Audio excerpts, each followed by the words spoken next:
कई बार भ्रम जैसी स्थितियां रहती है, कई बार तो स्थिति ये बन जाती है कि सेवा की जगह अपराध बन जाता है। जैसे कुछ लोग गैया को रोटी खिला दिया, अधिक मात्रा में रोटी खिला दी, अपराध बन गया। वत्स गौद्वादशी, मकर संक्रांति और गोपाष्टमी के दिन ये अपराध खूब होता है। एक ही गैया को इतना खिलाते हैं कि महीना भर उनका स्वास्थ्य ठीक करना मुश्किल हो जाता है। तो हमें करना क्या है, ये एक छोटे से बिंदु को समझने की आवश्यकता है।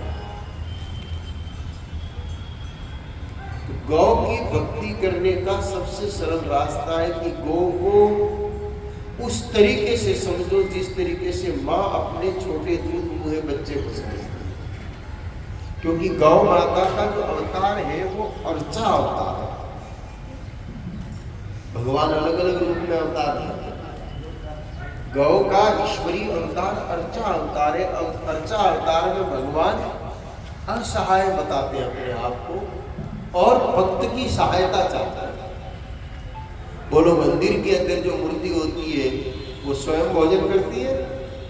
नहीं, वो अपने भक्त का इंतजार करती है कि भक्त भोग लगाएगा, जीतती है। मंदिर की मूर्ति जीतती है कब? जब हम उसको भगवान समझ ले तब। जब तक पत्थर की मूर्ति समझेंगे तब तक तो कुछ नहीं जीवेगी। लेकिन जिस दिन हमने भगवान समझा वो जीतती भी है, लेकिन हमारे पराधीन रहती है कि मेरा भक्त खिलाएगा तब खाऊंगा, मेरा भक्त नहलाएगा तब नहाऊंगा। तो गौ माता भी कोई अर्चा अवतार ग्रहण करके इस धरती पर अवतरित हुई है कि मेरा भक्त जैसा जैसा चाहेगा वैसा वैसा मेरे साथ व्यवहार करेगा। तो एक अबोध बच्चे की भी यही स्थिति होती है। छोटा बच्चा होता है वो पूरी तरह किस पे आश्रित होता है? माता पर। तो यूं तो गौ हमारी माँ है, लेकिन अगर हमें गोभक्ति करनी है तो हमारे भीतर मातृत्व शक्ति पैदा करनी पड़ेगी।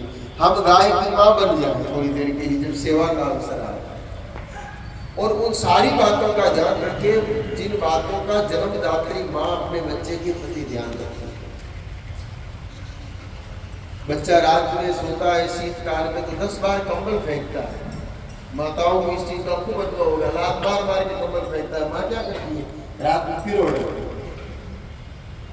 बच्चा नहीं उड़ता है खुद, गाय माता भी नहीं उड़ती खुद। आप कंबल उड़ाओगे सरक जाएगी, सरकी तो सरकी। गाय माता उसको ठीक करने का कोई प्रयत्न नहीं करती।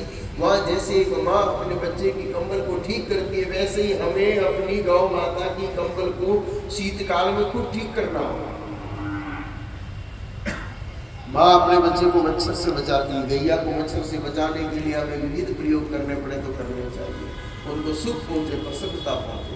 गाय माता को उसी प्रकार खिलाना चाहिए जैसे माँ अपने बच्चे को खिलाती है। बच्चे के पीछे पीछे प्लेट लेके घूमती है ना, 2 कोर तो खा ले।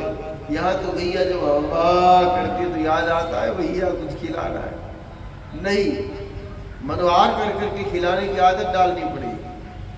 ये शक्ति साधारण नहीं है और आप लोग भी सामान्य लोग नहीं है।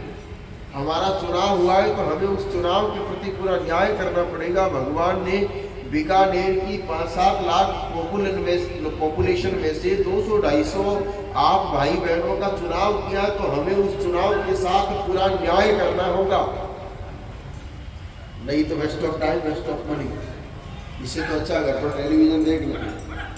आप अन्यथा मत लो, आप बहुत अच्छी सेवा कर रहे होंगे। मैं आपकी सेवा पर कोई संदेह या प्रश्न चिन्ह खड़ा नहीं कर रहा हूँ, लेकिन मेरा सिर्फ इतना निवेदन है कि आप जब प्रतिदिन समय निकाल रहे हैं तो उस समय का पूरा पूरा बेनिफिट लाभ आप सब सज्जनों बहनों को मिलना ही चाहिए। गौशाला में कीर्तन सबसे अंत में करने की चीज है। क्रम अगर आप समझो तो सबसे पहला क्रम गौशाला में आते ही कि गौमय का निस्तार, क्योंकि गौ माता से प्राप्त होने वाली 6 वस्तुओं में से 6 वस्तुओं में से सबसे अधिक कीमत की चीज गोबर है। कमाल की चीज भी गोबर है।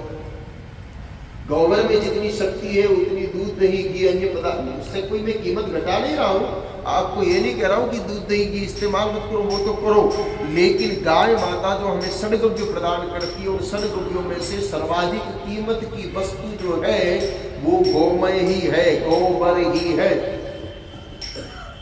नाम ने स्पष्ट किया है गौबर। गौ का मतलब गैया, वर का मतलब वरदान, भगवती गौ माता का सबसे बड़ा वरदान गोबर है।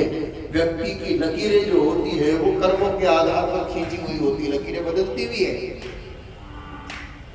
विधाता ही लकीरें में लिखता है, लेकिन जिस प्रकार स्टूडेंट नोटबुक में जैसी चीज लिखता है उसके अकॉर्डिंग मार्क्स देता है टीचर, वैसे ही हम जैसा कर्म करते हैं उसके अकॉर्डिंग हमारे हाथों की लकीरों को विधाता बदलते रहते हैं। लकीरें सेम नहीं रहती। आपको विश्वास नहीं तो आप अपने हाथों को स्कैन कर लीजिए और आप जैसा जीवन जी रहे उसको चेंज कर लीजिए। अगर अभी आप बहुत अच्छे आदमी हो, थोड़े दिन के लिए बुरे बन के देखिए और फिर कुछ दिनों बाद आप फिर रीस्कैन कराइए, आपकी लकीरों में बदलाव आएगा। या अभी आपका जीवन बहुत उन्नत नहीं चल रहा है तो आप एकदम डट करके सेवा कार्यों में लग जाइए और फिर वापस रीस्कैन करवाइए, आपको चेंज मिलेगा। हमारे कर्म जैसे बदलते हैं वैसे विधाता हमारे हाथों की लकीरों को बदलते रहते हैं। गोबर जिस हाथ पर स्पर्श होता है उस हाथ की लकीरें जल्दी बदलती हैं। इसलिए गौशाला पधारो तो बिना गोबर के हाथ लगाए निकलना होता है।